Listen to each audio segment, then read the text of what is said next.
Olá, amiguinhos. Hoje a nossa aula é continuação de Química Orgânica, né? Nós temos dois assuntos bastante abrangentes hoje para tratar. Nós vamos falar sobre nomenclatura de compostos orgânicos e sobre hidrocarbonetos, que é a primeira função orgânica do nosso curso aqui. Então, fiquem atentos, a gente tem muitos detalhes ao longo da aula, não é? Não percam nada, concentrados. Então, para você montar o nome de um composto orgânico, não é? É bem diferente dos compostos inorgânicos já vistos no nosso curso. Os compostos orgânicos são uma maneira bem peculiar de dar o nome. Então nós vamos olhar a tela e observar como é que se monta o nome de um composto orgânico. Então lá, a nomenclatura oficial para um composto orgânico de cadeia normal, não é? Lembra que só tem carbonos primários e secundários? Você vai montar o nome somando um prefixo, esse prefixo vai indicar o número de átomos de carbono que eu tenho na cadeia, um infixo que vai indicar o tipo de ligação entre esses carbonos, e um sufixo que vai caracterizar o grupo funcional, né? Se é um hidrocarboneto, se é um álcool. O que vai acontecer agora? Nós vamos ver os vários exemplos de sufixos, infixos e prefixos. Dê uma olhadinha então. Então o prefixo vai indicar o número de átomos de carbono que nós temos na cadeia. Então se tem um átomo de carbono, o prefixo é met, com 2 átomos, o prefixo é et, 3 prop, 4 but, 5 pent, e na sequência 6 hexa, 7 hepta, 8 oct, 9 non e 10 dec. Então, aí são os prefixos. Na próxima tela, você vai ver características do infixo, não é? Então, lembra que esse infixo é aquele que fica no meio, vai indicar o tipo de ligação entre os carbonos. Então, se eu tiver só simples ligações, eu vou usar esse infixo an. Uma dupla, eu uso en. Duas duplas, dien. Se tiverem 3 duplas, trien. Uma tripla, in. 2 triplas, diin. Se forem 3 triplas, triin. Então, esse é um infixo que indica, não esqueça, essas ligações entre os carbonos. Na próxima tela, você vai ver o sufixo, que é o finalzinho do nome. Então, a gente está montando o nome. Prefixo, infixo, aí o sufixo. Escolhi só alguns exemplos, né? Nós vamos estudar todas as funções orgânicas. Então, peguei 3 exemplos. Então, o hidrocarboneto, quando aparecer um composto só tem carbono e hidrogênio, vai se usar o sufixo O. Quando tiver um álcool, não é? Que é o OH ligado ao carbono saturado, eu vou usar o prefixo OL. E acetona, que é esse grupo carbonila entre carbonos, a gente vai usar a terminação ONA. Então, o que você percebeu para montar o nome, prefixo, esse infixo e o sufixo. Só que, às vezes, numa cadeia carbônica, não é? Esse grupo funcional pode estar em vários carbonos. Então, surge a necessidade de você numerar essa cadeia. Então, vamos ver como é que a gente faz com isso, para numerar a cadeia. Você tem uma cadeia, você vai olhar para ela e você vai ter lá nessa cadeia o grupo funcional, que pode ser um OH ou aquele dupla O que nós já tivemos como exemplo, e pode ter duplas, que são as insaturações, duplas ou triplas. Então você olha a cadeia e para numerá-la, a ordem de importância, primeiro o grupo funcional, depois a insaturação. Então nós vamos ver alguns exemplos. Você pode olhar a primeira tela aí, então olha só. Nós temos uma cadeia, você observa a primeira cadeia, daí você identifica o OH, que é aquilo que caracterizava os álcoois, não é? Então você vai numerar para indicar a posição desse OH, porque o nome tem que estar condizente com a fórmula. Então a gente vai começar a numerar da extremidade mais próxima aonde está esse grupo funcional. Então eu começo a numerar, nesse caso, da direita para a esquerda. Então o primeiro carbono é o carbono 1, carbono 2, carbono 3, carbono 4, carbono 5. Na hora de dar o nome, então, eu indico lá, o 2 indica a posição desse OH, do grupo funcional. O pent indica os 5 átomos de carbono que nós temos na cadeia. O an, não é, que era o infixo, só simples ligações entre os carbonos. E a terminação ol, que indica o grupo funcional álcool. Então você monta o nome dessa forma. No próximo exemplo, então ao invés de grupo funcional nós temos as insaturações, né? Nesse caso nós temos 3 duplas ligações. Então você bateu o olho, olhou a cadeia, uma cadeia normal, 3 duplas. Vamos numerar então os carbonos para indicar a posição dessas duplas. Só que na hora de numerar, aí no exemplo da sua tela está da esquerda para a direita. Então você tem a dupla no carbono 2, no carbono 3 e no carbono 5, né? Dupla no carbono 2, 3 e 5. Se você somar 2, 3 e 5, você tem um valor menor do que se você numerar a cadeia da direita para a esquerda. Se você numerasse ao contrário do que está aí, você teria as duplas ligações no carbono 2, 4 e 5. A soma daria um valor maior. Então, sempre numerar e somar os valores e ter a menor soma, não é? Então, 2, 3 e 5 é a posição das duplas. A cadeia tem 7 carbonos, então o prefixo lá, hepta. Esse A a gente colocou para emendar bem o nome aí, não é? Como são 3 duplas, trien. E a terminação ou porque é um hidrocarboneto. Então, 2, 3 e 5 indicam as posições das duplas ligações, das insaturações. Bom, então nós vimos que a importância de você numerar a cadeia, não é? Para você localizar grupos funcionais e insaturações para cadeias normais. E quando nós tivermos, então, cadeias ramificadas, cadeias com carbonos terciários, quaternários, como proceder para dar um nome? A primeira coisa que você tem que fazer é escolher o que se chama de cadeia principal. Então vamos ver as características dessa cadeia principal. Então, para escolher essa cadeia principal, não é? Ela deve possuir o grupo funcional, deve estar ligado a essa cadeia, deve englobar o maior número de insaturações, de duplas e triplas possível, e a coisa mais importante, ter o maior número de átomos de carbono. Então, você vai olhar para uma cadeia, vai escolher a cadeia principal. Então, o maior número de átomos de carbono, que contém o grupo funcional, que tem o maior número de insaturações.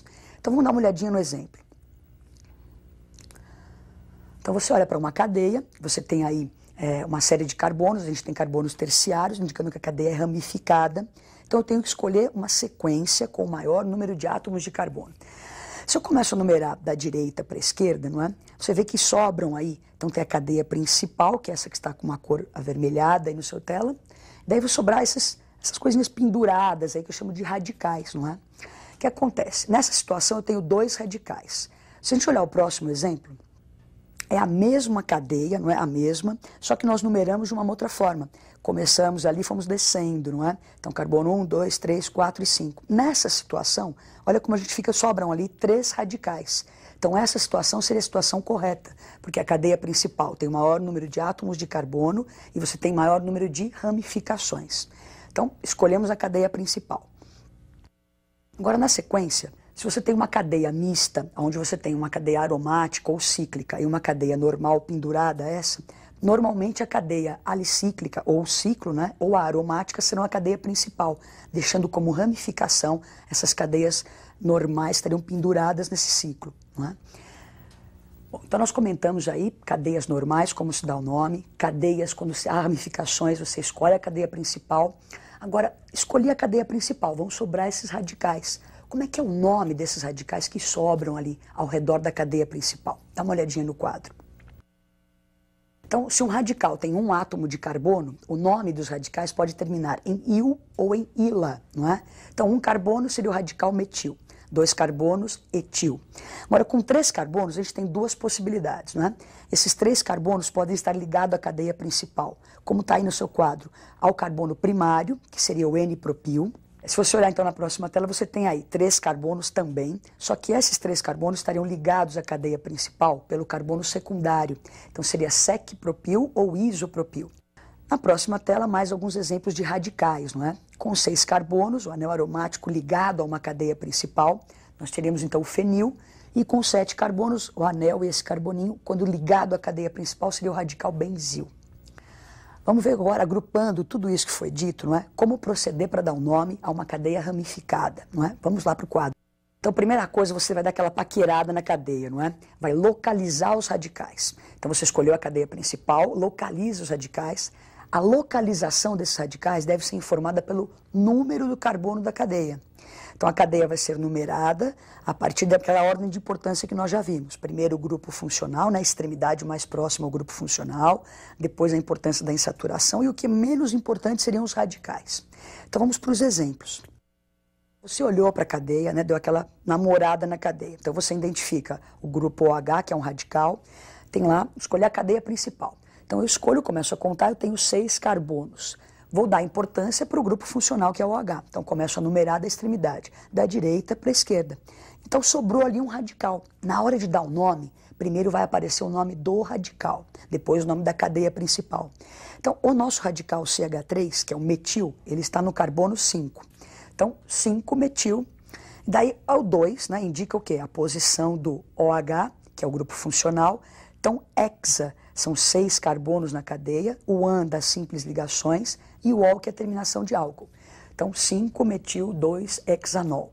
No próximo exemplo, se a cadeia apresentar 2 ou mais radicais, você deve usar o prefixo di, tri ou tetra para indicar a quantidade de radicais. Então, dá uma observada no exemplo. Então você olhou para a cadeia, escolhe a cadeia principal, nesse caso é que está na horizontal, com 5 átomos de carbono, sobraram 3 radicais iguais, 3 radicais com um carbono, que é o metil.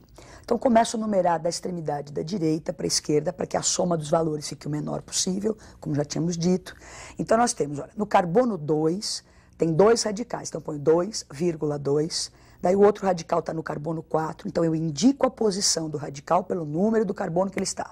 Então 2,2,4, como são 3 trimetil, daí pente, que são 5 carboninhos na cadeia principal, o AN das simples ligações e a terminação O, porque é um alcano. No próximo exemplo, se a cadeia apresentar 2 ou mais radicais diferentes, eles devem ser indicados em ordem alfabética. Então dá uma olhadinha no nosso exemplo. Então uma cadeia monstruosa ali, enorme, não é? Então escolhemos a cadeia principal, essa que está na horizontal, com o maior número de átomos de carbono. Começamos a numerar da esquerda para a direita, não é? Então nós temos radicais com 2 carbonos, com 3 carbonos e com 1 carbono.